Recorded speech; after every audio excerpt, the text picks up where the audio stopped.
Tagliere, and today we're going to be talking Super Bowl. We've got player props, we've got the game spread, over-under. We're going to be doing some of those weird props as well with celebrities and everything. Tags, you're probably going to want to sit that one out. Yeah, probably. I'm not much for the non-football props, but I'll try and partake in a little bit. I'll pull up some of those prop bets, but I feel like I have some good player props for this one that I feel like pretty dang confident about. So we've got a really good guest for the first 30 minutes of the show. After that, we're going to be talking some news and everything along those lines. Now, our guest today is Ian Hartitz of Roto World. He's on Twitter at iHartitz. That's Hartitz. Ian, thanks for coming to the show. How you doing? Thanks for having me, dudes. Was saying before, I'm happy we can, focus on the Super Bowl for a couple more days. We got the XFL coming next week, which is going to be awesome. But I'm down to talk props for a little bit first. Hey, by the way, I forgot to say this. We've got the listener mailbag today, Tex. We've got some great questions in there, don't we? We do. There's some really good ones that came through, so I'm looking forward to it. Yeah, these two nut jobs were talking about the XFL before we started recording, and I'm like, I didn't even know like actual team names. They started talking about who their favorite team is in XFL. Just know that I'm not going to be talking about XFL anytime soon. So if you have any questions, direct them to Ian and Bobby on Twitter. Ian, who's the big XFL sleeper, man? People sleep on the DC Defenders, man. They got speed all over the place out wide receiver, Rashad Ross and some other NFL preseason rejects. Cardale Jones can throw that damn ball over the mountains. Yeah, baby. I cannot wait. I think Mark Trestman, the Tampa Bay Vipers, are getting a little too much love from the odds makers. And I don't know, man. I'm not sold on Aaron Murray, but if you want to check out my all-encompassing XFL Ultimate preview, that will be posted on Roto World early next week. Oh, that's awesome, man. I actually don't care about XFL whatsoever. I just know St. Louis has a team, so I was acting like I knew something. Ian's over here like spouting off all these names and stuff. He's got you all covered. So here's what we're going to be doing today, okay, guys? Before we get into the meat of the show, I want to tell you about a contest we've got going on, and this bad boy ends on Friday night, so you're going to want to get your entry in really quick if you haven't already. We're giving away a full-sized Michael Thomas Saints helmet, and you can check out the details for that at bettingpros.com/contest. Basically, all you need to do is listen to the new Betting Pros podcast hosted by Dan Harris. You guys are going to love it. He's hilarious, great analysis as well. And listen to that. Leave a review for us on Apple Podcasts or Stitcher, and then take a screenshot of that and send it to us at contest@bettingpros.com. And by the way, we're able to do this contest thanks to PristineAuction.com. So when you go to Pristine Auction, make sure to sign up. Hit that registration code, FantasyPros, all one word. It's free to sign up, and that code's going to get you $5 off. Pristine Auction has all kinds of items that they auction off every single day, sometimes even thousands in a single day. So you're guaranteed to be able to find some great values that you love for your cave, and everything is guaranteed authentic from only the most trusted sources. Check out Pristine Auction at Pristine auction.com. All right, guys, we're going to start with the over-under here on this game. Right now, it's sitting at 54.5. Ian, who are you taking here? Yeah, man, it's still hard for me not to get on this over. I was lucky enough to grab it myself a little earlier in the week because it opened at 51, but I just don't really see how this one. The big thing is, how are the Chiefs really going to stop the 49ers? Because the one weakness with the Chiefs defense all year has been the run defense. And, I do understand you want to have a better pass defense than run defense in modern NFL for sure. But like we saw 2 weeks ago with the Packers, like when you have a weakness in the run D, Shanahan, the 49ers do not stop exploiting that. So it's a question there that I'm just not really sure what they're going to do against the run game. And then without having Juan Thornhill, I think that's really going to rear its ugly head this week when they're trying to contain Kittle.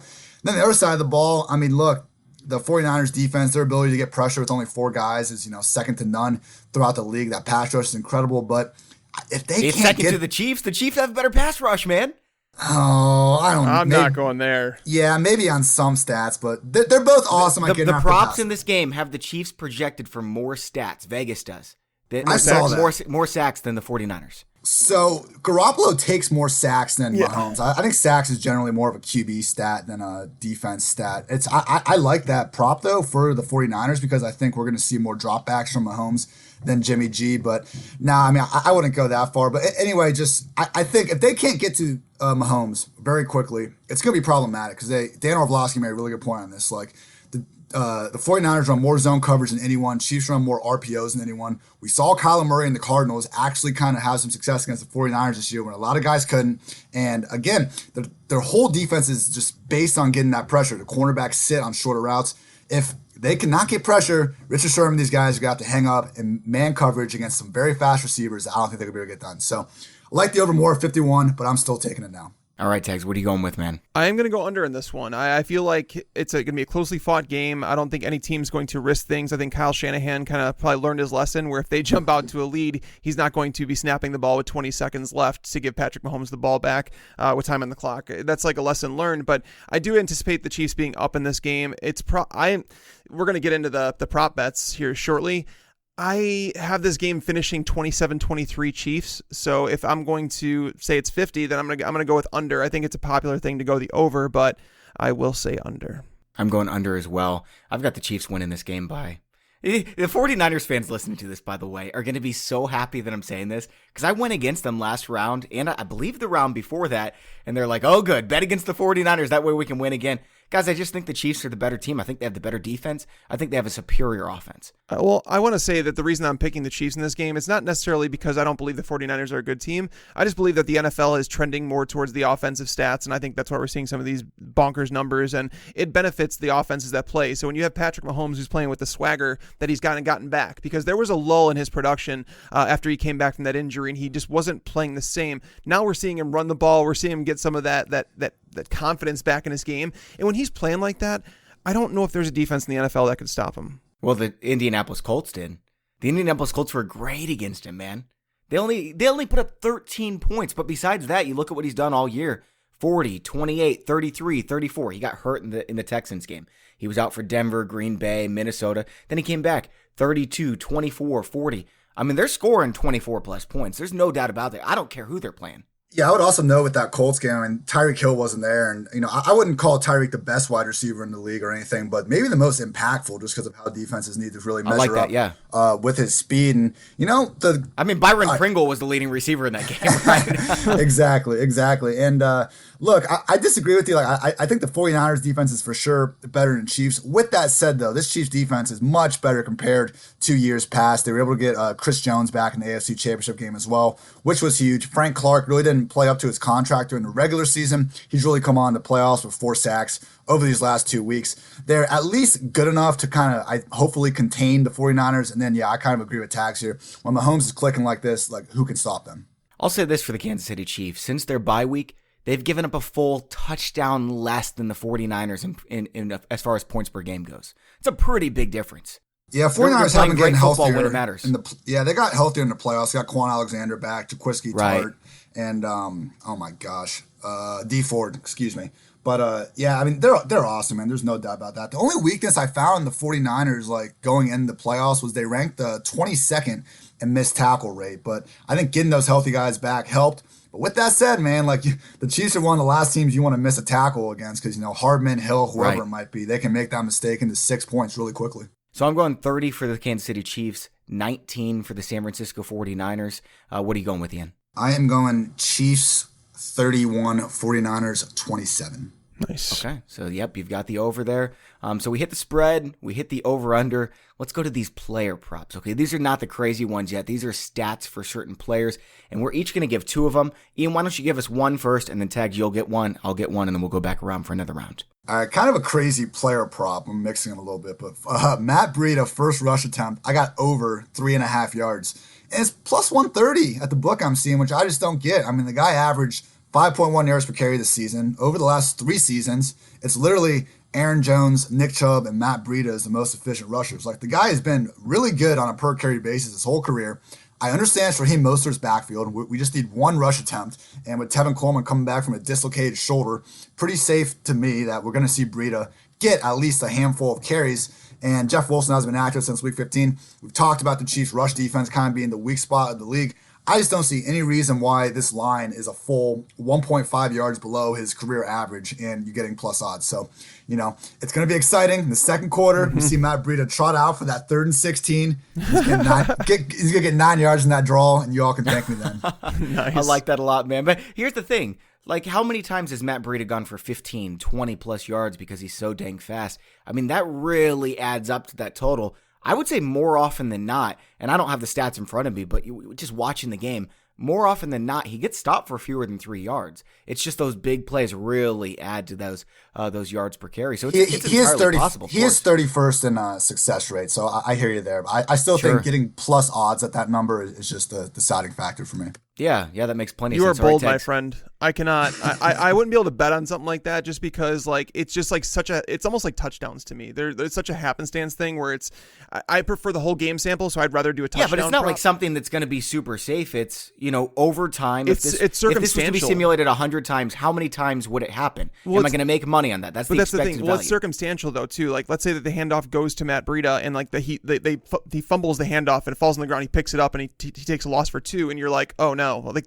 those are just things that happens can happen one side of 100 times. Where it's like over, if you take a receiver, like the prop on a receiving bet, like my favorite one in this game is probably Emmanuel Sanders over 2.5 receptions. Like that one. What? 2.5? That's what it's at. And I can't believe it. It's really low. And it's because like, during the playoffs, he's almost been non-existent, and people are forgetting that Jimmy Garoppolo has not thrown the ball really at all. But right. Sanders and he has to in this game. Yeah, he's seen at least 4 targets in 9 of 12 games with the 49ers, including 4 games with 6+ targets. And I'm going to combine this too. So I'm going to give you my 2 prop bets I'm actually going to give you 2 players from each game. Emmanuel Sanders, the over on 2.5 receptions. And the reason I like that so much is because I have the over on Garoppolo in both pass attempts and completions. I like it. The fun stat I have here is that there was just one quarterback all year one team, I should say, who attempted fewer than 29 pass attempts against the Chiefs this year. That's the over-under. It's 29.5. And also, there are just 2 quarterbacks all year who didn't complete at least 18 passes against the Chiefs. One of them was Ryan Tannehill because he threw the ball like minimal times. Like I went through this and looked at it, and the reason that it's almost like they're playing into emotions. Like Patrick Mahomes his prop bets are ridiculously high for this game. And I don't want to bet against Patrick Mahomes, but they're kind of playing into the emotion that you have. But Garoppolo, he has hit that over on completions in 8 of 18 games he's played this year. And that's against teams that maybe didn't score nearly as many points as the Chiefs are going to. So sure, I love the over on both Garoppolo attempts and completions, as well as Emmanuel Sanders is my favorite one. The 2.5 receptions just seems like a gimme. He's a guy that if I had noticed that would have been mine, man. I would have gone before you just to make sure you couldn't take it before. Well, he's he's older, right? I think 32 or almost 33, and coming off the Achilles. So he was dealing, I think, towards the end of the year, he started to slow down a little bit, but he's also a guy that is at the end of his career, right? And, he knows what it takes to play in these games. He knows how rare it is to get to these games. I believe he pulls out all the stops, and one of the things that's going in his favor is that Tyrann Mathieu has been covering the slot recently, which is where Sanders plays a lot of his snaps with the team. But Mathieu is probably going to be covering Travis Kelce or George Kittle. I cannot imagine that they were going to leave him with like Rashad Fenton or something like that. Sure. Man, if he covered Travis Kelce, that would be a really bad coaching move. Yeah, so I'm going to go ahead and say that Emmanuel Sanders, the over 2.5 receptions, is my favorite prop for the game. The problem with the Kelce coverage, and I was kind of, I'm sorry, with the Kittle coverage and Honey Badger, they just don't have any other like bodies to put with them. They have Daniel Sorensen, who's also kind of undersized. They have Kendall Fuller, who started the season. I mean, he's been a slot corner his whole career. He's playing free safety right now, and that's kind of why I brought up like Juan Thornhill was their guy that should have been guarding the tight end in these games. They played Houston, they played Tennessee. All respect to Jonnu Smith, they don't really use him in a high frequency manner. So yeah, I'm with you. I'm not sure what they're going to do against Kittle if they choose to attack that matchup. I think Sorensen could do it. Sorensen could do anything on the field. When you watch him play, man, this guy's so dang good. He makes some special plays, but he also makes some boneheaded plays. Like he's a very hit or miss player for me. Yeah, he really is. Okay, guys, if you guys want to check out some of these props, we've got them for you, and we've got it listed with every single sports book out there. bettingpros.com/props. You'll be able to see and compare all of the sports books to see where you can get the best lines on these. Also, if you want to check out the game props, it's bettingpros.com/game props. Here's the one I've got. Tegs, you were talking about those touchdowns and how unpredictable they are. Yeah, I agree. And it's likely that I'm going to miss here, but it's plus 1,300 over on BetMGM for Deebo scoring the first touchdown. The Kansas City Chiefs have been playing from behind lately, right? Is there a 1 in 13 chance that Deebo scores the first touchdown? I would say it's much better than that. And so that's why I'm taking it. Now, granted, there's a 92% chance that I miss on this one.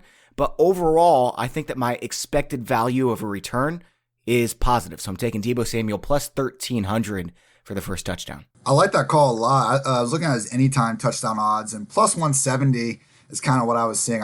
That's a little iffy just because, I agree with you guys. I think that's spot on. Yeah. Yeah, they're just so random in nature, but those are great odds for first touchdown, just with how much he's used as a rusher. I mean, 17 carries, 208 yards, 3 touchdowns on the season, just getting handed the ball.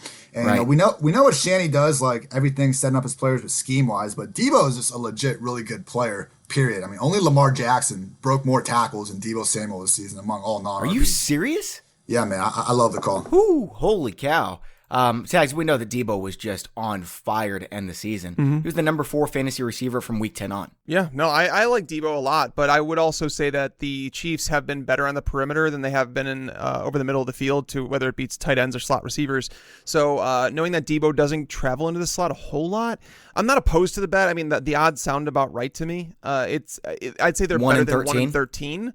But again, I'm not betting on a touchdown. That's so circumstantial that I can't do it. Like, if you want to bet on a touchdown, I would go to one of the tight ends. Like, Kittle makes sense to me. His odds on a touchdown are plus 140. Yeah, you can get him at plus 900 for the first touchdown. I mean, I would be more inclined to take Kittle with the 1 to 9 odds, just because I believe that Kittle is being so undervalued in this game in terms of what he does for that team and like how he moves the offense. And also again, how Kansas City matches up, sure. It's been a very quiet playoff. Like, Deebo scored more touchdowns than George Kittle this year, and Deebo wasn't really even playing a ton until week 10 when he took off. Yeah. Kittle, I also think it helps Kittle that he's had 2 weeks off. Like, he's a guy that's been playing through so many injuries this year. He said he's still got a torn labrum. He's been dealing with this There's since no way. He's a liar, man. There's no chance you can play football with a torn labrum. I mean, he's playing through a broken especially ankle. at that position, man. I mean, do you guys actually believe he was playing with a broken ankle? We were hearing those reports. Like, broken ankle, torn labrum, and he's still the man. That's why he won my Frankenstein award, man. The guy's amazing. I guess if anyone was going to do it, George Kittle would be the guy. That's true. Do you guys think he should really make $18-20 million a year as a tight end? He might be the most valuable non-QB in the entire league at this point. I mean, it's crazy. He does everything so well. We've seen this in all the past Super Bowls, like between Gronk, Ertz, and now Kelsey, Kittle, like having that chess piece in your offense that can be a dominant receiver and then turn around and be a dominant blocker on the next play. You have someone like Shanahan that can actually orchestrate that to its best ability. It's, again, having one of these elite tight ends is like one of the just best things you can have in the entire league. So yeah, I think he deserves it. Tags, did you hear who was it? Marshall Faulk said that Christian McCaffrey is a better version of himself. Holy cow, what a high praise. That is a mighty high compliment. That's just human evolution. Meanwhile, NBA people still acting like the league peaked 30 years ago, Michael Jordan. I mean, come on. Well, I mean, he's still the best of all time, so there's that. He could have the best career of all time, but, No, really, I know. Wait, I don't. are you guys talking about Bill Russell? No.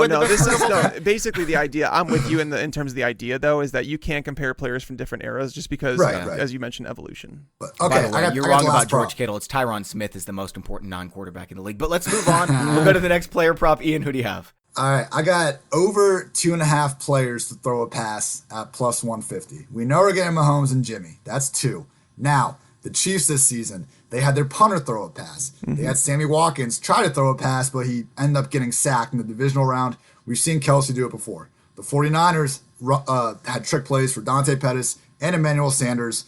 There's always a chance, God forbid, Mahomes or Jimmy G gets hurt for a play, backup comes in, throws a pass. And if you're going to do a trick play, like it's going to be in the Super Bowl. Absolutely. And look at, like, one of the biggest things why I kind of like the Jimmy G overs that we were talking about earlier, maybe even passing yards too. Like, imagine the plays Shanahan has saved up that he just hasn't had the call yet because they've thrown the ball 27 freaking times these last 2 games. Like, one of the best play designers in the entire league undoubtedly has got to have, 5 or so tricks up his sleeve waiting for this game. I don't know who the third person is going to be to throw the pass, but I'm going to have money on this, especially at plus 150. Quick note, I did have this also in the 2015 Super Bowl and the Panthers, and they called a trick play for Ted Ginn, and the freaking dude ran out of bounds 1 yard behind the line of scrimmage instead of throwing the ball away. It cost me the bet. But, oh, that's terrible. Hopefully they've talked to the guys and we can get it fixed this time around. Yikes, man. Oh. That's a good one. That's a lot of research. I'm looking forward to hearing what color Gatorade you're betting on. I'm sure you've got some good reason there. All right. Yes, Gatorade. I have been studying this all week. And now... Hold on. You got to say sorry. we're not getting there yet. We got to go to I Tags thought you were first for a leading second me player in. prop. My bad. No, that's all my fault, man. My bad. My Tags, what do you have, dude? Don't take mine. All right. Well, I told you I had 2 from each team. So I'm going to go with my first one is Mecole Hardman, over 1.5 receptions and 26.5 yards. Mecole Hardman He ran a lot more routes last game, yeah. He did. He actually outsnapped Demarcus Robinson, which is something that's very significant because Hardman is already hit that receiving yardage prop in 9 of 15 games this year, and that's playing behind Robinson. Like, it was really significant because, and the reason that I think it's like a thing is because Hardman has obviously been magic when on the field. Mahomes, when targeting him, he has a 153.9 QB rating. That's the best of any duo in the NFL. They actually averaged a full yard more when Hardman is on the field. Demarcus Robinson had like 10 drops in the divisional round. So it's like, I think he had a demotion for a reason. Demarcus Robinson's just kind of there as a guy on the field. He's not going to do anything for them. They need the splash plays. Mecole Hardman playing more snaps. I love that. At 1.5 receptions and 26 yards, the over on that. And I will also take Damian Williams, the over on 13.5 rushing attempts and 50.5 yards. Because if I'm taking the over on the 13.5 rushing attempts, if you figure it out and say 14 rushing attempts, he needs to average just 3.6 yards per carry to hit that rushing prop of 50.5 yards. The 49ers... And what's he done since he became the starter? 125, 77, 65, 124. Yeah, I mean, the thing is like, so the reason that he hasn't really carried the ball much the last couple weeks, I think comes down to the fact that the Chiefs, they fell behind in both games, and they were forced to throw a little bit more than they wanted to. The 49ers, I don't see the 49ers jumping out to a big lead, and if they do, I think it'd be a surprise to everyone. But regardless, 13.5, he's playing every single snap. The combination of LaShawn McCoy and Darwin Thompson have combined for 1 touch all playoffs. So it's like, I mean, Williams on the field every snap. Yeah, if you're getting a workhorse running back, I mean, the Super Bowl, Andy Reid, it just like, in terms of like we talked about Shanahan, Andy Reid is a guy that has been here before, but he's never won the big game, right? And he's not a guy that's going to keep throwing the ball if they take the lead. Now, I'm not saying they're going to stop throwing the ball altogether. That's not going to happen. You shouldn't do that. But 13.5 rushing attempts for a workhorse running back that's playing all of the snaps, essentially, that one, yeah, I'm down with that one. Tags, I'm gonna piggyback right off of this. Here's my second player prop. You're gonna love this one, okay? I've got Damian Williams plus 225 to lead the Super Bowl in rushing yards on 888 Sports. Plus 225 for the favorites, and a guy who's playing 99% of the snaps. I love that. At plus 225. That's my favorite bet of anything. Like, is Coleman playing? History, by the way, man. Have we gotten clearance? Like, is he actually playing? Who? Tevin Coleman. Oh, I thought you said Damian Williams. I was like, yeah, he's playing. Like, what?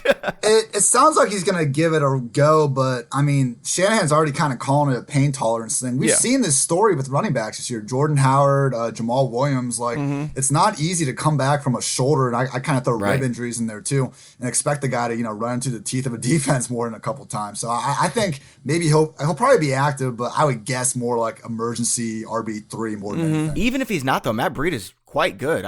I would say Matt Breida is a better running back than Tevin Coleman. Well, yeah, I mean, if I were forced to pick the over-under for Mostert, I would say under 80.5. I think people are going to be hammering the over on that, by the way.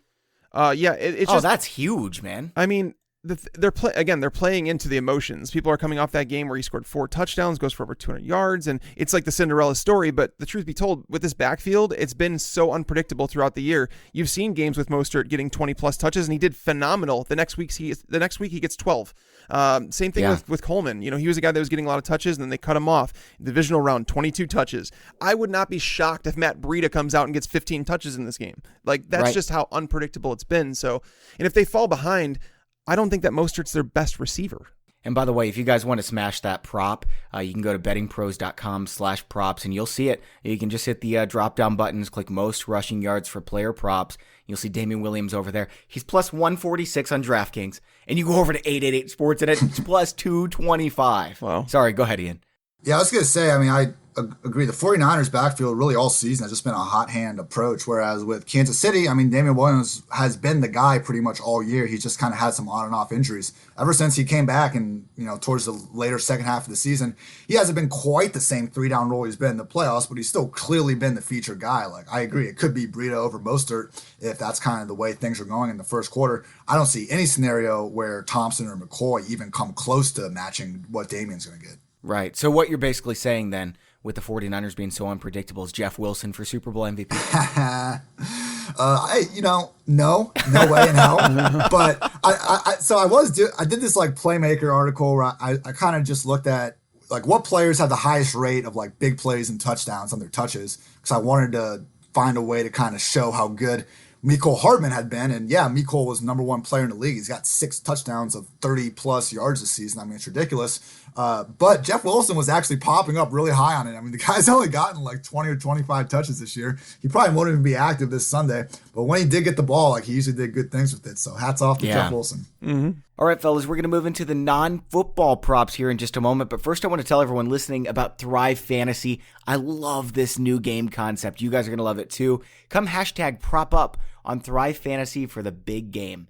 Thrive Fantasy is a daily fantasy sports app for player props. Here's the best part, okay? They've eliminated the need to do countless hours of research because they only ask about the top tier athletes in their respective sport. Choose 10 out of the 20 player prop options to build your lineup. Each prop has a fantasy point total associated with the over or under based on its likelihood to occur. The more points the selection is worth, the riskier it's going to be. So you can rack up the most points to win a share of the prize pool. Thrive has over $20,000 guaranteed in prizes for the big game between the 49ers and Chiefs and a $500 free roll. So use the promo code PROS, that's PROS, when you sign up today, and you're going to receive an instant match up to $25 on your first deposit. Download Thrive Fantasy on the App Store or Play Store, or by visiting the website www.thrivefantasy.com. Sign up and hashtag prop up today. All right, guys, let's go with these crazy Super Bowl props that really don't have anything to do with football. Ian, you're starting us off here. Make it good, buddy. All right, man. National anthem. It's going to be Demi Lovato. Excuse me if I messed up that name, but you got it. I have watched. Tagged and I wouldn't know, man. I've never heard of him. I don't know. So the over-under for the national anthem is at 2 minutes. The last two have hit the under at 149 or 153. But I'm thinking it's going to be the over this time, guys. I've gone on a YouTube rabbit hole. I found 6 examples of Lovato singing the Star Spangled Banner over the last 15 years. Her first 3 were all 152 or under. But then 2012 came around. She eased up to 151. In 2015, she got all the way up to 158. And then most recently at the McGregor-Mayweather boxing match, Demi was clocked in at 2 minutes and 12 seconds. I did not personally watch the Grammys, but I heard that she had a great showing there and really, made a point of holding out notes. So 2 minutes seems a little bit low. I'm going to go with the most recent history we have and say that Demi is going over 2 minutes. And I just want to say from personal experience, nothing is more exhilarating than having that stopwatch in your hand as the national anthem was going on. So I cannot recommend this bet enough. Wouldn't you say that it correlates with how popular the event is? The more people who are watching, the longer it's typically going to be because you're showing off that voice a little bit more? You got to think the Braves going to be going on for, 15 seconds. Tags, do you have any analysis on this? This cracks me up, man. Okay, I've got one that I think is going to make me some serious money here, okay? Plus 400. There is going to be a sign shown on TV that says Epstein didn't kill himself. I think it's happening, guys. I think somebody's going to do it. How often do we see this? Everywhere we go, and it's going to be on the Super Bowl. Plus 400. Sign me up. That's going to be a tough one to monitor, man. You cannot look away from the TV. I am watching the whole thing, dude, so I can win this bad boy. All right. Tags, do you have one you want to do, or should we just go back to Ian? I have will there be a wardrobe malfunction? I'm going to go ahead and take no minus 2,500. Tags is going to find all these where it's minus 10,000. He's going to bet $10,000 to win. I don't even care. There is not going to be another Nipplegate. We're not going to have another situation like that. I mean, J-Lo might show a butt crack or something like that, but that's not a wardrobe malfunction. That's just her walking around clothes. God, that'd be the worst thing ever to lose that bet during halftime. Wouldn't it though? I'm not going to watch it. I'm really not. I mean, it's just not my thing. Not going to watch halftime? They're performers. That's fine, but it's not my thing. What's your go-to halftime food, Tag? I really People need to know. Hold on. So this year I'm smoking pork, like a pork shoulder. So we're going to do that. But I don't, honestly, I'm good with whatever, man. If you want to get White Castle because we're drinking, we're having beverages throughout the day.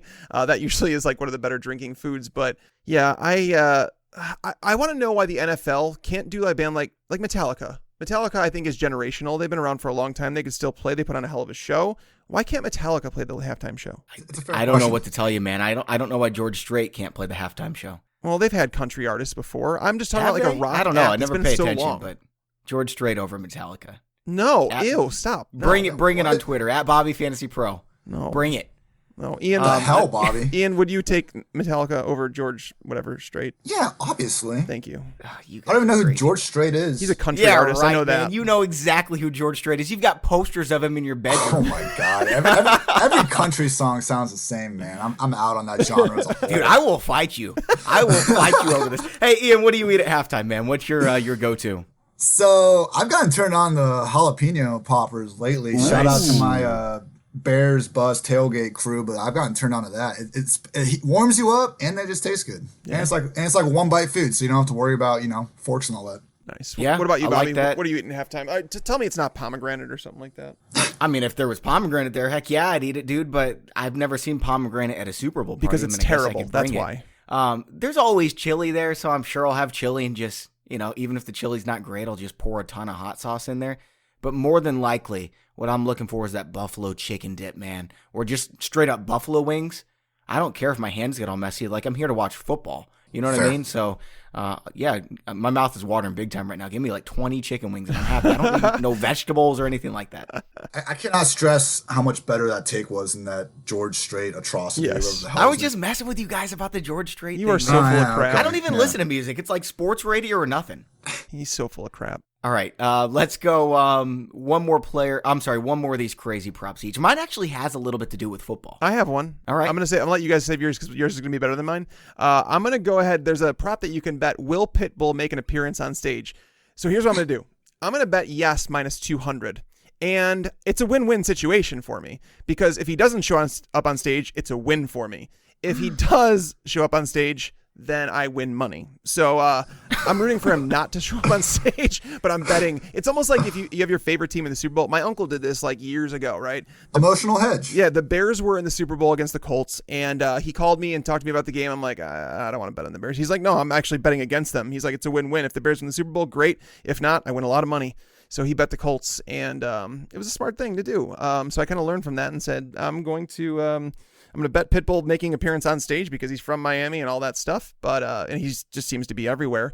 And if he doesn't show up, then it's a win-win. I'm looking up Pitbull right now, and I'm not seeing anything besides just like the breed of dog. Is this an actual person? You trying to pull my leg? Oh, Bobby, I'm not into pop culture, dude. Remember how there was we had that Does Tags Know Everything contest, and there was someone named Bad Bunny or something? I do remember that. I didn't know who they were. I still think you were making that up. I wasn't. I don't know anything. But you know who Pitbull is. Stop it. No, I swear I've never heard of him before. Stop it. Are you just trying to piss us off with these? No, I'm being serious, guys. Okay, I'm telling everybody listening to this. I don't know. Am I supposed to be embarrassed about this? Ian, Bobby has told me before, legitimately, that he has never seen Rocky. What is going on here? Yeah, he's a weird dude, man. I'm telling you. Come on, I mean, man. what do you guys expect me to do? Sit here and listen to pop music and watch movies when there's sports on? Give me a break. Get out of here, both of At you. least find out how the Cold War ended, dude. It's history.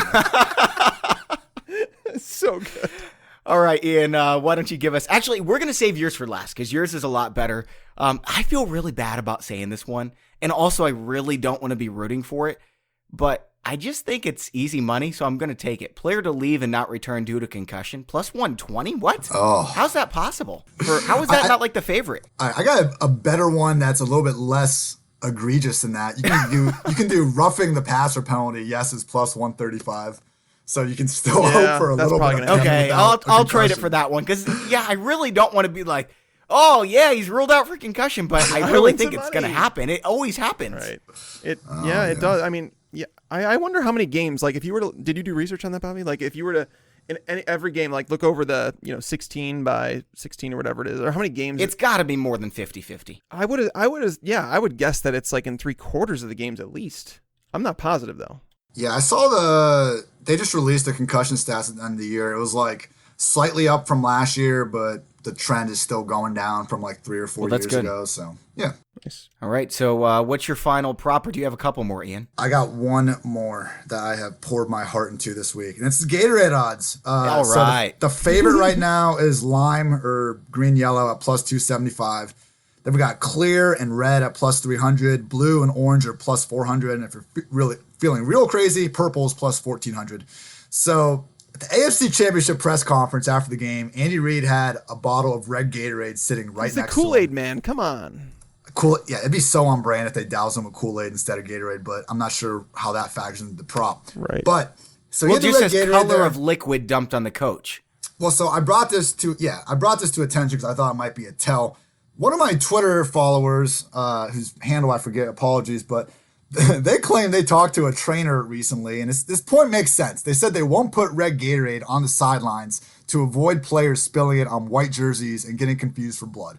I don't know if that's true, but it makes sense to me. And right now, that's got the second highest odds of anything. The only evidence I could find photo-wise of either of these coaches getting doused in Gatorade, Andy Reid in 2013 got yellow poured on him, but that was the Alex Smith era, so whatever. And Shanahan got clear water thrown on him after the 49ers' first victory a couple years ago. I think clear/water at plus 300 is the sharp play here.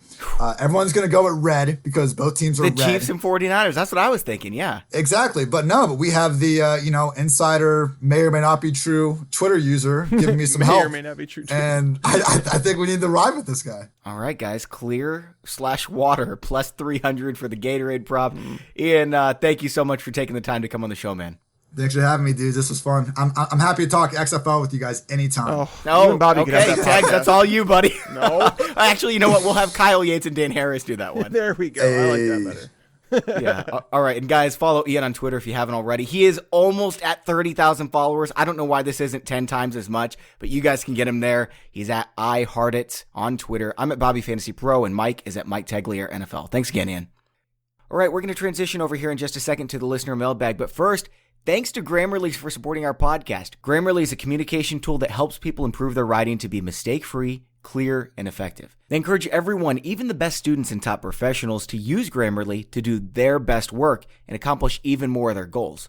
I've been using Grammarly since even before I was an analyst at FantasyPros, and I'll be honest with you, I never realized how much of a train wreck my grammar and spelling were until I started to use it. Frankly, having Grammarly on my side may have been the difference between getting noticed for this job or still working my boring old IT job. I had a serious issue with being concise, and Grammarly Premium helped me to stop that.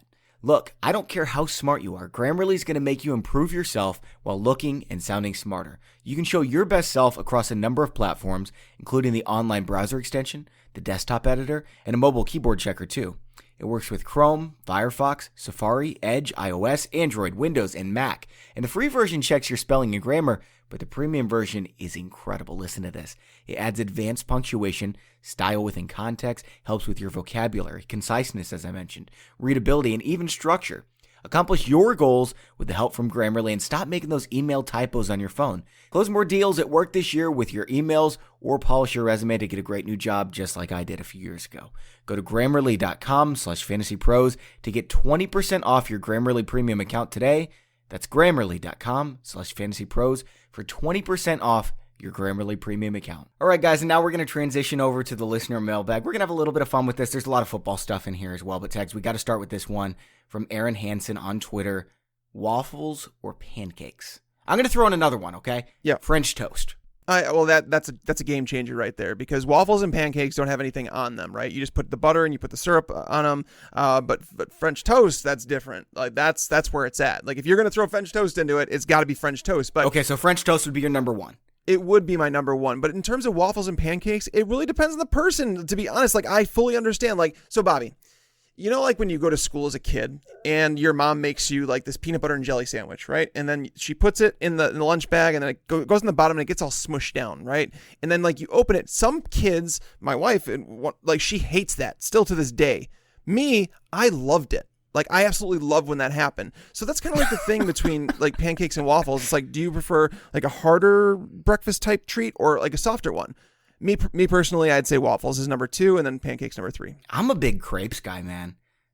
Crepes are absolutely delicious. You They're get the pancakes. cream cheese on there. No, they're not even close to pancakes. They're totally different, man. You get the cream cheese on there, put some blackberries on it or something like that. Maybe just some Nutella and bananas. Crepes are where it's at. But if I have to choose between these two, I agree with you. French toast over both. But I'm going waffles over pancakes, mostly because they've got those little holes that like hold the syrup. They do. So it doesn't look like you're just covering it in syrup. You can just kind of hide it, and nobody knows how much of a child you're being. And I don't really like the maple syrup as much as I like that Caro syrup. You know what I'm talking about? The white stuff. Ooh, man, that stuff is good. Well, I could drink that. Yeah, also pancakes get soggy if you put too much on there. You're And right. and basically you try and stick your fork in them, it doesn't even do it, and you have to like spoon it out. It's not as good. So the waffles don't get like that. So I'm with you on this one. I think and by the way, I wanted to mention on the show, like I apparently people don't know this. Like Bobby, I'm guessing you have like a flip phone, but if you have like an iPhone, if you if you're typing a text, if you press the space bar twice, it puts a period for you. So you don't have to like go back and forth. Like my brother did not know this, and I was like shocked. I thought everyone knew it, but apparently I started asking people and they didn't know it. So it's like a life hack. I didn't know that either. All right, next question. This is from Lars on Twitter. He says, do you think there's going to be this quarterback earthquake this offseason? You know, Rivers, Brady, Winston, Mariota, Foles, Dalton, are they all moving? Or is it just going to kind of be, you know, an overblown idea going into the offseason and nothing really changes? Yeah, I don't know if we have enough guys coming in that I really feel great about that are going to start right away. Obviously, Burrow's going to start right away. Tua, maybe if health allows, because apparently depending on where he plays, like if he gets drafted by the Lions at 3, right, then he's going to sit behind Stafford. For sure. And that might be the best thing for him, just so to heal up from that surgery he had. But I don't know. I can't see Brady. I think Brady, it's retirement or it's Patriots. I don't think he's leaving. Dalton is going to go. I disagree on Brady with that. I think that Brady wants to prove himself apart from Belichick. I think that would be the dumbest thing he would do, to learn a new offense, start with a new team. You really think that he couldn't go to the Chargers with Keenan Allen, Mike Williams, Austin Eckler, Hunter Henry, and have a better season than last year? That offensive line? Yep. I don't believe so. I don't. That's the thing, is like there's a lot of things. The Patriots offensive line coach just retired, I think, yesterday, and that's like a big blow. And I think this team is just about to rebuild. Like I think it's in that, and I'm being honest, and I say I want Brady to retire because I don't want people to remember him as like, you know, like towards the end of Peyton Manning's career. Unfortunately, you kind of had that feeling where I remember watching. I was one of the biggest Peyton Manning fans. Well, yeah, but his body didn't work. Like Brady's body's still fine. He can still do it. Well, that's the thing, is it happens like overnight, right? Because Peyton, he broke the record for touchdowns just like a season prior, and then all of a sudden the next year they're in the Super Bowl, and I'm like rooting to pull him out of the game because I don't want people to remember Peyton Manning like that. So I want to see Brady retire, like, you know, on top of the game. And unfortunately, I think we already saw the beginning of the decline for him, but I don't think he goes anywhere else, to be honest. I just can't see Brady in another uniform. I'm going to make a bold prediction here, okay? And I'm not saying this is most likely, but I do think it's possible. I haven't seen anybody talk about this. I think there's a chance everyone's saying, where's Rivers going to play? Indianapolis? Maybe the Raiders? Maybe he goes to the Patriots if Brady retires? Something along these lines, right? I think that Rivers could play for the Dallas Cowboys. If Dak Prescott is seriously going to demand $40 million, they're not even going to be close. What else can they possibly do they're gonna have rather to pay than, him. just go get Phillip Rivers for $18-20 million? And save $15 million to spend on 2 Pro Bowl offensive linemen or defensive players, you know? Yeah, no, I understand what you're saying, but they're going to pay Dak. You can't let a franchise quarterback go. You can't do it. And so, like, if he's saying $40 million, do you think they can get away with just paying him just $30 million for Dak Prescott? I mean, it's all about I don't think Dak signs it, and I don't think the Cowboys would be willing to do that.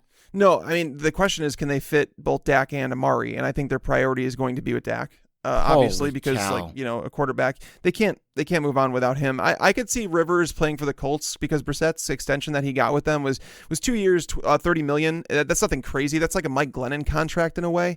Yeah. He did get $20 million guaranteed at signing, so it was a terrible And he's contract. still a really good backup. If he happens to be your backup.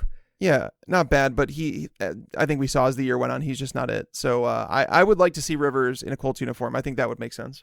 Yeah, that would be a fun fit, seeing him in the dome as well. All right, let's see here. We had a couple questions about Joe Burrow, so we're going to take this one from Matt. He wants to know, Jimmy G or Joe Burrow, who's going to have a better fantasy season next year? And where are we drafting Burrow? Well, it's tough to say without knowing like the situation that what Jimmy G is going to be in, because I do anticipate the 49ers drafting a number 1 receiver. They need an alpha dog, and not to say that this is no slight at Deebo Samuel, but he was never projected to be the number 1 in an offense, like that X receiver, that guy that you could throw it up to win contested catches. They need someone like that. So if Jimmy G gets one of those guys, I'll like him more, but it's still going to be a run heavy offense. Whereas the Bengals, I think Burrow is going to be the better one because Burrow does offer some mobility. It's one of my knocks on Burrow, actually, is that he takes too many hits. He's just like dumb about it, where he's not a mobile quarterback, but he has enough mobility to get himself in trouble. And he takes these hits on the sideline rather than just sliding or going out of bounds. And that may have been the college mentality where it's like, I'm playing for my team, my school. Well, he's also a lot bigger than some of those guys who were tackling him, and it's not going to be the case in the NFL. But I've seen, I was he's noting a smart it as kid I was going. too. I bet he can clean that up pretty quick. But yeah, I'm going to go with Burrow just because he's on a team that has a terrible defense. It's going to take a while to rebuild that Bengals defense. Right. He does. I'm anticipating AJ Green being back. He's got John Ross that pairs very well with his big arm. He has Tyler. There's so much talent on the offensive side of the ball. Boyd, and their offensive line. Joe Mixon's one of the best running backs. Jonah Williams is coming back. Yeah, so maybe they've got all kinds of draft capital, money to spend. Maybe they upgrade the offensive line a little more. I mean, would it surprise you? Seriously, Tags, not joking at all. Would it surprise you if the Bengals are a top quartile offense next year, top 8? No, I actually, in my bold predictions article, it's that the Bengals offense is going to be extremely underrated and that they're going to produce a lot of different fantasy options and people are going to be overlooking them continually. So yes, I could see that. It's almost like a Bucs situation, right? Where you had the Bucs defense that was so bad that it forced Jameis Winston to throw the ball over 600 times. And not that they necessarily want to do that, but it's what it takes. And Zach Taylor, I think he did, like he was in a bad spot last year. That defense is horrible, but the offense, they were dealt a lot of like a really bad hand. And I'm really excited to see what this team can do in 2020. All right. I like this question a lot. This one comes from Josh Roberts. He says, what rules would you have for the perfect redraft league? Size, scoring, draft structure. Tags, you go first. I'll clean it up and fix all of your errors at the end. Yeah, so I'm a fan of I'm a fan of PPR scoring. I believe it's the most predictive. And yes, there are going to be things that are going to happen that are going to take you off as a player. Like he caught a pass behind the line of scrimmage, or just right behind the line of scrimmage, got 1 yard. He shouldn't get 1.1 points.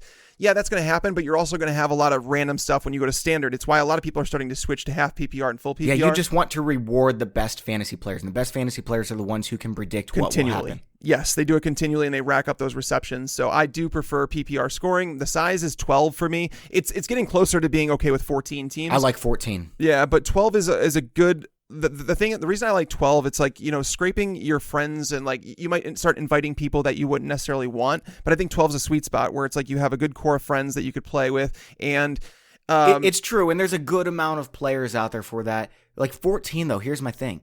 You play everybody exactly once, and then you get the fantasy playoffs. Well, it would be that's right. Dan. I didn't even think about that, but that part's kind of nice. I do not believe in divisions. I think those are the stupidest things I've ever heard. 100% agree. Do not Love do that, divisions. Tags, yeah. I will fight someone on that one, Bobby. You're fighting everybody. That's the only thing that I've said I'll fight someone on. But in terms of like, you won't fight someone about getting rid of kickers? No. If you love kickers, I hate don't them. you? But no, but by the way, like in terms of like the actual, this is where the most important part comes in though. Make the league as deep as possible. I'm okay if you want to do super flex. I don't care. I don't think you need to, but if you do 1 quarterback, 3 running backs, 4 wide receivers, 2 or 3 flex spots, 1 tight end, like that to me, the deeper the starting lineup, the more skill level it takes. The bigger the bench is, the more skill it takes, because again, these guys that are in the bottom of the standings, they can't just find studs off the waiver wire, every single week. So I know some people prefer to have shorter benches. I'm not one of them. I want. Okay, so you would prefer the waiver wire to be kind of bare and not. Yeah, I believe it should be scarce in terms of like you don't find like 5 players on there every single week. Sure, I think that's fair. I agree with you about deeper. I wouldn't go 3 running backs, 4 wide receivers. I would just go 2 flex, maybe 3 flex. But Tags, this is my number 1. You can. I don't like kickers. I don't especially even like defense. You got to get rid of kickers. But my number 1 is the super flex. I think it's extremely important. Here we have the single most important position in all of sports. And we're only rostering 15 of the 32. Meanwhile, we've got 60 running backs rostered in our league. A lot of these guys are never going to play. You get the super flex out there, man. 14 teams. That's 28 quarterbacks starting every week. You've got some backup quarterbacks as well. It's the most important position in football, guys. And I would also say to make passing touchdowns worth 6 points. Interceptions worth -4. I want to reward the best quarterbacks and really get their scoring up there as the most impactful players in the league, because they are the most impactful players in the league. Mm-hmm. Yeah, I mean, like I said, I have no issue with Superflex. Like, of my 17 leagues, I think 4 of them might be 2 quarterback or Superflex, one or the other, and I'm okay with them. It's a different strategy for sure, so it does require people to do a little bit more research. So I should not be opposed to it. And it's really moving up, too. I mean, we were a couple years ago, we were looking at 5-10% of leagues were super flex. Now it's about 25-30%. Wow. I didn't realize it was getting that high. And I think it's going to become standard here within the next 5 years. So you guys be ready for that. And it will be, I'll welcome it with open arms. Let me ask you this, Tags, okay?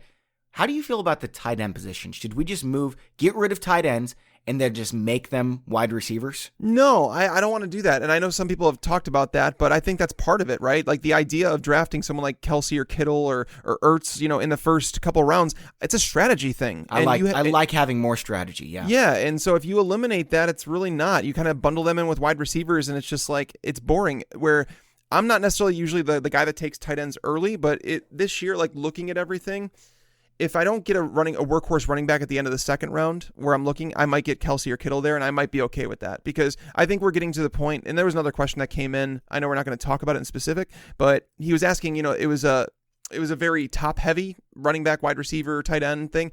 I don't really think so. I mean, I think it's going to remain that going forward. Like you're going to have the studs and then there's going to be everybody else where there's a lot of timeshares at running back. So the workhorse running backs that are locked into 20 touches, those are extremely valuable that you can't find in the waiver wire. You're not going to without injury. We talked about it last show. It ends with Josh Jacobs in the middle of the second round. After that, everyone's a crapshoot almost. Exactly. And it's just like they all bundle together. And wide receivers, you're seeing more 3 and 4 wide receiver sets. That's why you're seeing more receivers than ever getting 100 targets. And you're not seeing those massive numbers anymore. Like in terms of the 180, 200 target seasons, we're not seeing that really anymore.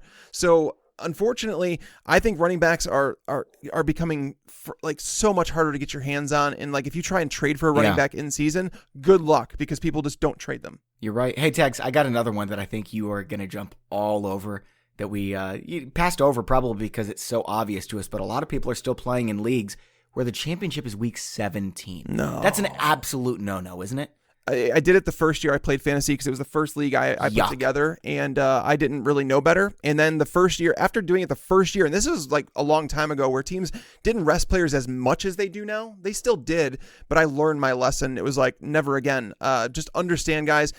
You could be the perfect team all season, and then you get to week 17, and all of a sudden the guys that carried your team the entire... Yeah, Lamar Jackson carries you there, and you don't even get to use him. Yep, Christian McCaffrey didn't play a whole lot in week 17. They pulled him from that game. So the same thing happened last year with McCaffrey. So, I don't do that. That just brings it down to too much luck. And the idea is to make it more skillful. And week 17 is so random. It's one of the better DFS weeks to play because, again, you get casuals and the people that pay attention are going to do well because you could save money on a lot of players. But it's not. No, don't play week 17 championship.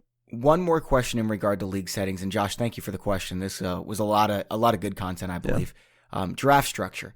Do you like to, just do the typical serpentine draft where you circle back around? Do you like reverse first round for the rest of the draft? For me, I love auction because you talk about the strategy. What's more strategy than being able to go out and build the exact team you want? Stars and scrubs? Yeah, you can do that. If you want everybody on your team to be about $15, $20 and you've got crazy depth, you can do that. You can build your team however you want. It doesn't matter if someone's got the first overall pick and they get Christian McCaffrey. Oh, well, they're in the playoffs. That's lucky for them. No, you can spend $80 on Christian McCaffrey if you really want it. Yeah, no, I love auction. Honestly, I really struggle to understand why people want to play fantasy football without having a live draft. I believe having a live draft is one of the coolest things ever. I think it keeps people close because there's a lot of friends that you don't see, throughout the year, but it's like that time of the year where you all get together, you act goofy, you do whatever, and you have a good time. And auctions, it's not only you get that, but you also get so much strategy. There is no more strategy. Like if you want to test your abilities,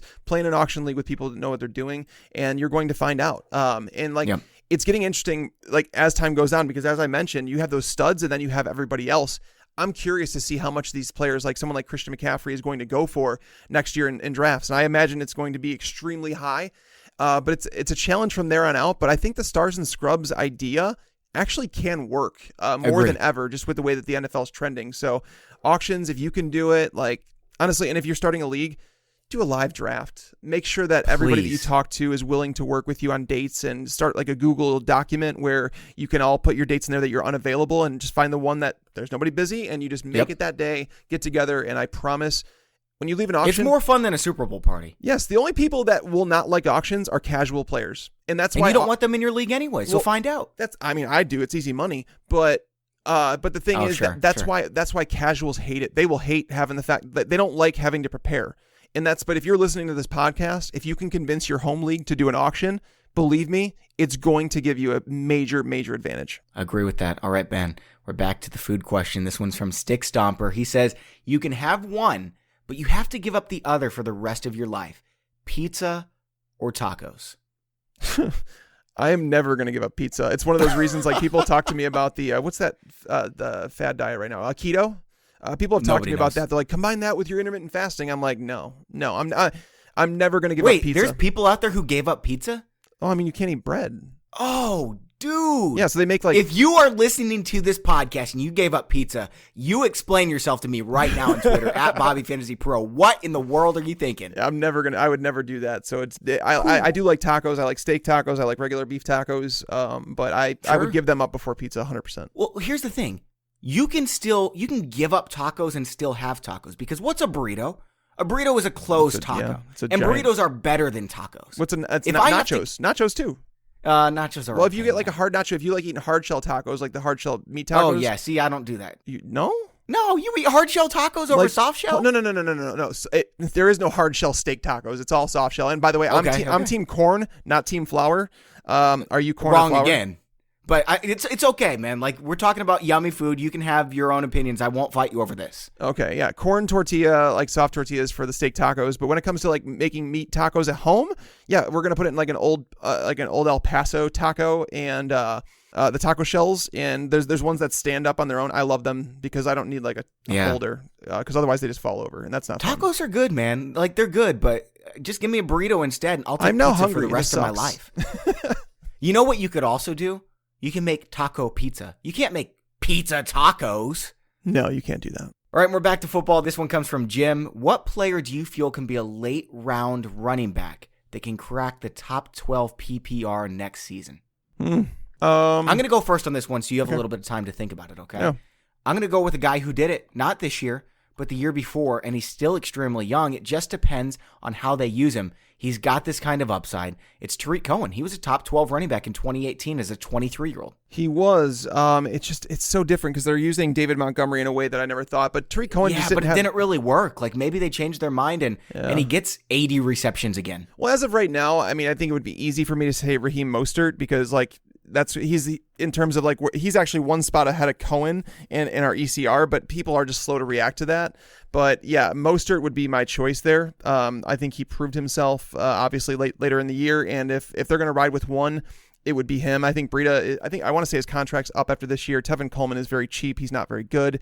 But a lot of it's going to depend on what happens in the offseason. Like if we know Mostert's the starting running back, he's not going to be drafted as the number 30 running back or something. He's going to be drafted as number 15. Yeah, and the other one I'd say is Rashad Penny.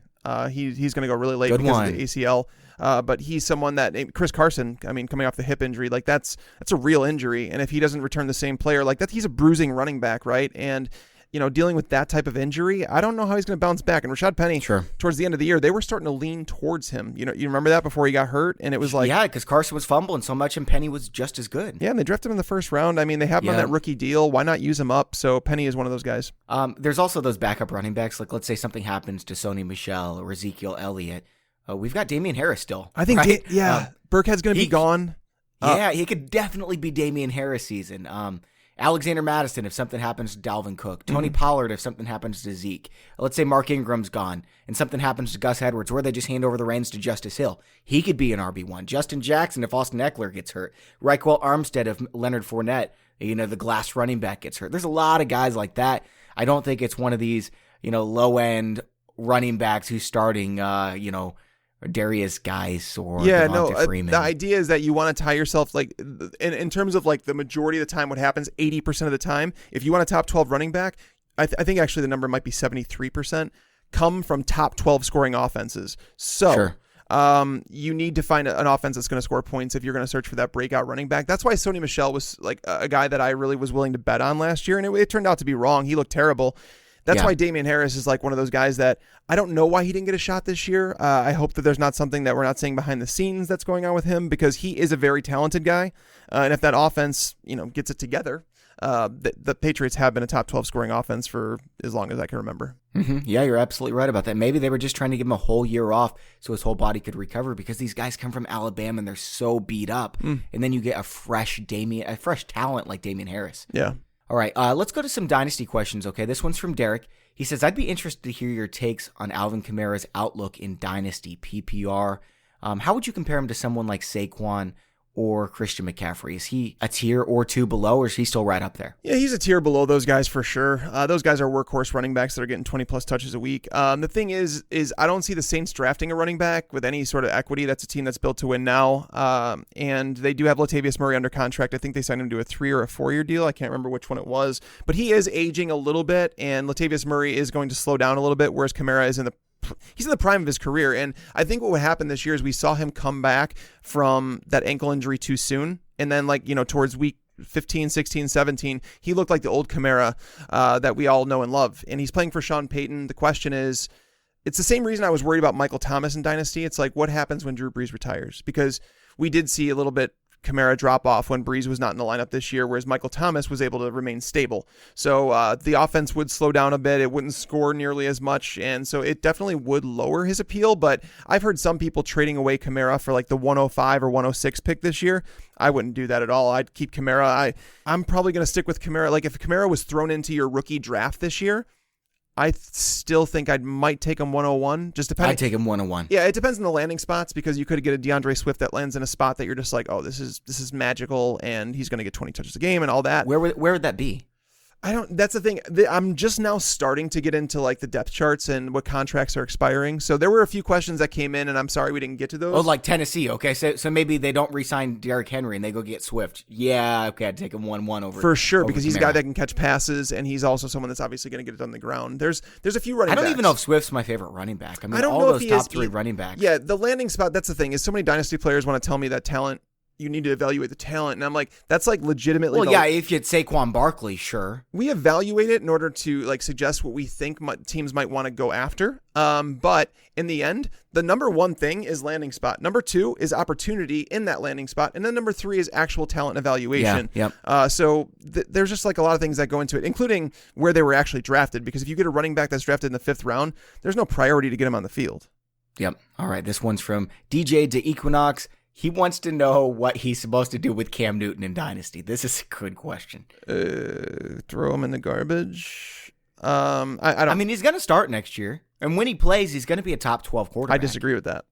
Ooh, all right. So he's going to go from number 3 fantasy quarterback when he's healthy to not top 12? He had a few QB 17 years mixed in. There was years, and people are going to talk about, it was the injuries, and he was still dealing with this. I don't care what it was, but the reason that he was even able to finish as the QB... I'm saying when he's on the field, you know you can start Cam every week. You can only say that about 5 fantasy quarterbacks. Bobby, if you remember before this season started, I was anti-drafting Cam Newton. Why? Because he's now over 30 years old. His body is breaking down.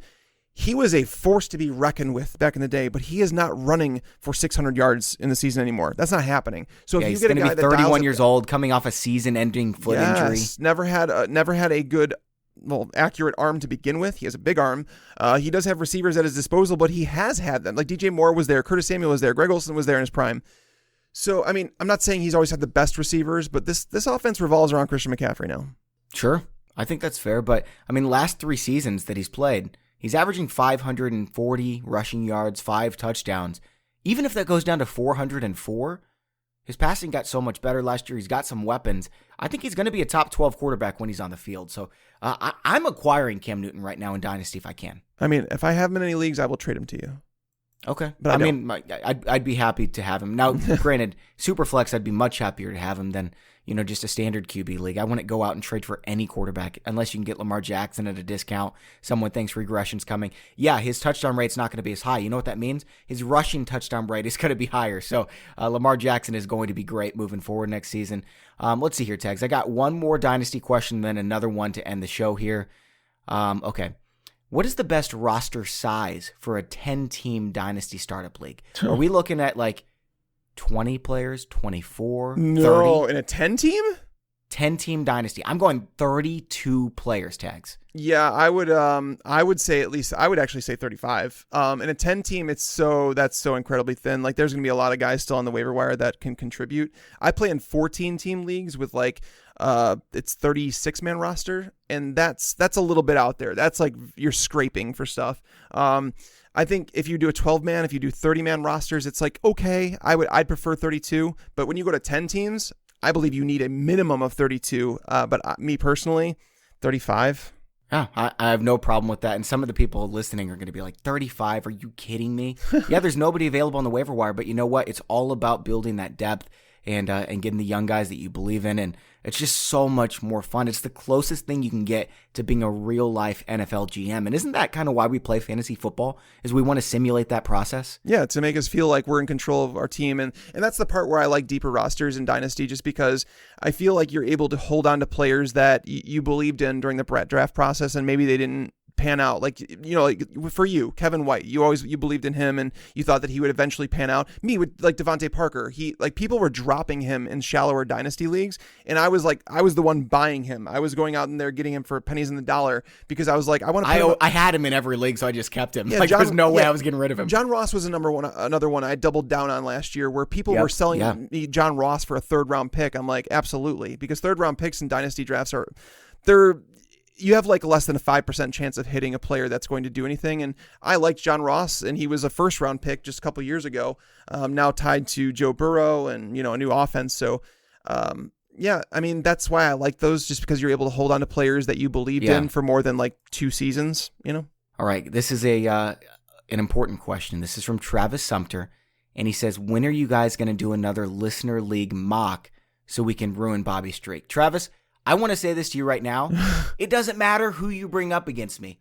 I'm going to win. So bring it on, all right? And Kyle Yates is joining the podcast. You guys know Dan Harris. He's been on the podcast for a while. He's going to be on a lot more episodes as well. I'm going to whoop them too. And the reason I'm bringing this up, pull up Twitter right now, okay? If you guys don't already follow Dan Harris 80, and then Kyle Yates, he's Kyle Y NFL. Give these guys a follow, and I want all of my loyal supporters. Kyle's on vacation right now. I want you guys to tweet Kyle Yates, Kyle Y NFL, and I want you to tell him he's got no chance at ruining Bobby's streak, and he's going down, and he might as well just stay on vacation because he's going to get whooped when he comes back. Can you guys do that for me?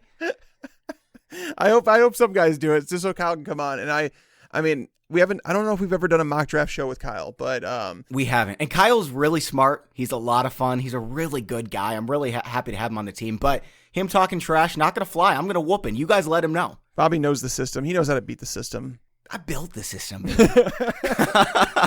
I'm like manipulating it during the draft just to make sure Tags can never beat me. That is so funny.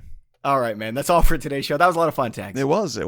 All right, now I want to say thanks to the sponsors of today's show, Grammarly. If you guys go to Grammarly.com/FantasyPros, it's going to get you 20% off your Grammarly premium account today. That's Grammarly.com/FantasyPros for 20% off your Grammarly premium account. And also Thrive Fantasy, you guys are going to want to hashtag prop up for the big game on Sunday by downloading the Thrive Fantasy app on the App or Play Store or visiting their website, www.thrivefantasy.com, and use that promo code PROS. And when you do, you're going to receive an instant match up to $25 on your first deposit.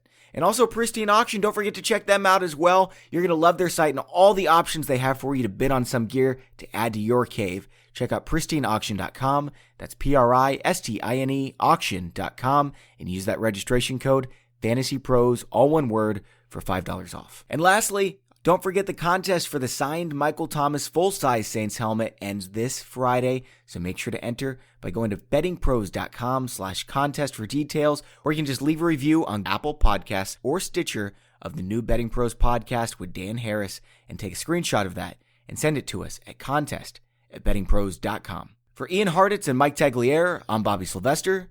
Thanks for listening, and enjoy your football.